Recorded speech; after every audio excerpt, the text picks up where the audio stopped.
The bioscanner's steady chirp is the only anchor for Dr. Marcus Chin after a long, numbing slog through indecipherable signals aboard the research vessel Meridian. He's a scientist adrift in data when a summons from Medical Bay 7 drags him into a different kind of emergency. Not a corrupted file, but a human-shaped unknown pulled from a failing escape pod. The alien at the center of the containment field reads like a myth. Auburn nebula hair, tapered ears, an otherworldly stillness that tricks instruments and people alike. Dr. Voss, frayed and exasperated, watches as the universal translator coughs out nonsensical recipe suggestions while the guest remains mute and pained. Marcus looks past the tech. He recognizes loneliness as clearly as a diagnostic readout. When the alien, later named Zara, attempts a telepathic reach, the blue-white emanation slams into the containment barrier and the effort destroys her. Instead of stepping back into clinical distance, Marcus does the exact opposite. He drops protocol. He risks contamination to step into the field, speak human comfort, and break the alien's pain with intent rather than syntax. The first human word that matters is not grammatically correct or scientifically useful. It's sweetheart.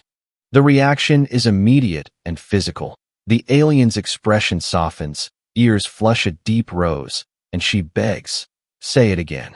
This scene sets up the emotional engine of the story. Marcus's breach of procedure reframes him from a scientist in a lab to a caregiver whose moral reflexes drive plot and meaning.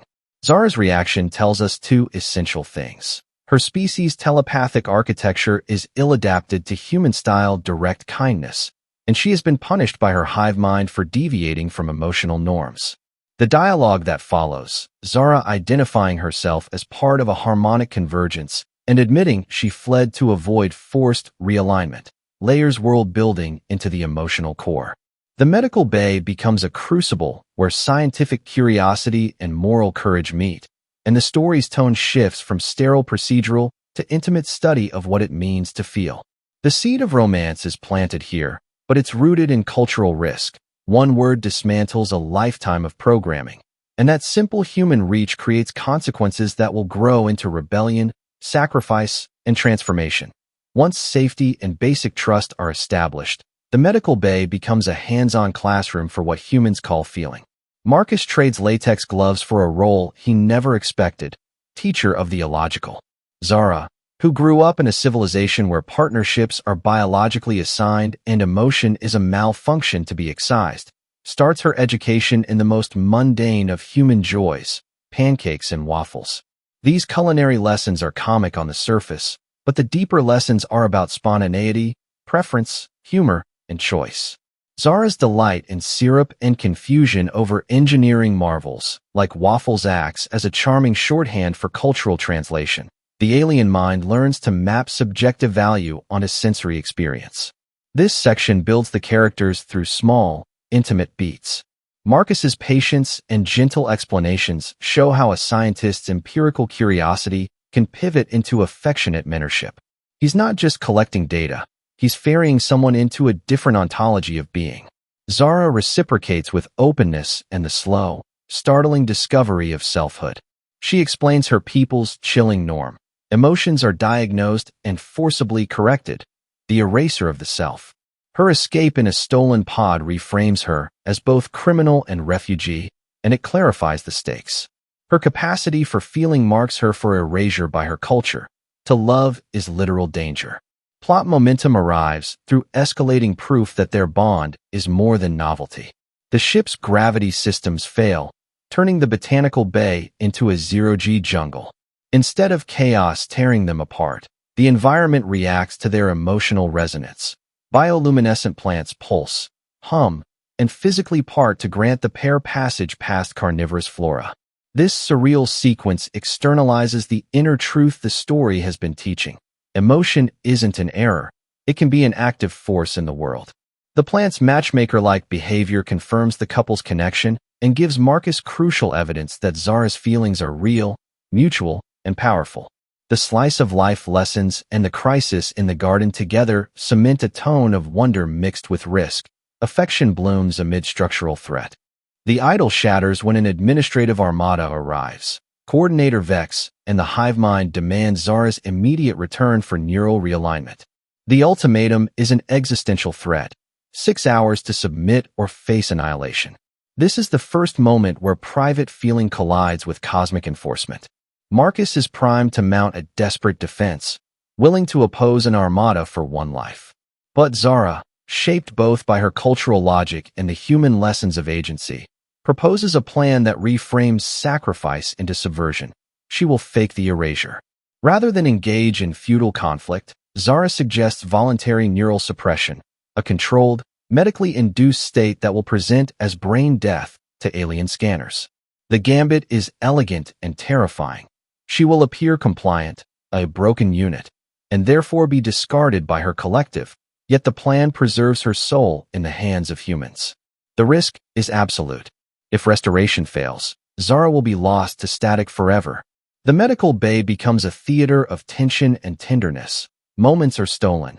Zara memorizes Marcus's face, makes him promise to remind her about waffles if she wakes blank, and whispers an unambiguous confession of love. The procedure itself functions narratively as both climax and hinge. Monitors flatline. The ship hides the pod in darkness. The collective, mistaking artifice for truth, orders the pod jettisoned. The story plays a cruel trick on hope. The hive mind thinks the problem solved and moves to recycle the pod. But human stubbornness intervenes. The Meridian's crew recovers the jettisoned vessel, refusing to accept technological finality. What follows is a fraught restoration effort lasting 6 hours and 43 minutes, a time stretch of suspense that puts Marcus into the psychological crucible of waiting, pacing, and dread. The restoration sequence is a slow, surgical resurrection. Marcus endures nearly 7 anxious hours while technicians rebuild neural patterns and coax consciousness back into Zara's cortex. The long wait acts as a narrative pressure cooker. Fear, hope, and the memory of intimate pledges compress into a transformative moment when Zara's eyelids flutter and recognition returns. She remembers the essential things: the warm word, the zero-gravity dance, the absurdity of waffles, and the man who taught her to feel. The recovery is both medical miracle and moral vindication. The gambit worked without capitulation. 6 months later, the story arrives at a metaphorically lush culmination. A botanical garden wedding officiated by Captain Rodriguez and witnessed by a community that has itself been altered by the pair's courage. The same plants that once parted to save them now bloom in rhythmic celebration. This ceremony is more than romance. It's a cultural event that reframes the collective narrative. Zara, who traded enforced conformity for the messiness of human choice, stands in a new identity: Zara Chun, symbol of adoption rather than assimilation. Marcus's role is no longer simply caregiver or scientist. He is a partner, equally invested in a life that will demand more choices. The wedding also acts as social commentary. Love is framed as resistance to the authoritarian logic that values efficiency above personhood. The scene acknowledges loss and risk, but centers the idea that a life lived with feeling is worth uncertainty. Zara's reflection on her decision, trading the safety of the hive mind for the precarious warmth of freedom, gives the story its ethical coda. Her question to the viewer, "Who would you defy the stars for?" reframes the narrative as a provocation. Whose love is worth rebellion? For YouTube, this final section is ideal for emotional payoff. A montage of recovery, community reaction, and the ceremony overlaid with a voiceover that distills the theme. That love is the signal that pierces conformity's static. Ending with a CTA, comment your love story below and subscribe. Ties the personal arc to audience engagement, transforming private triumph into collective invitation.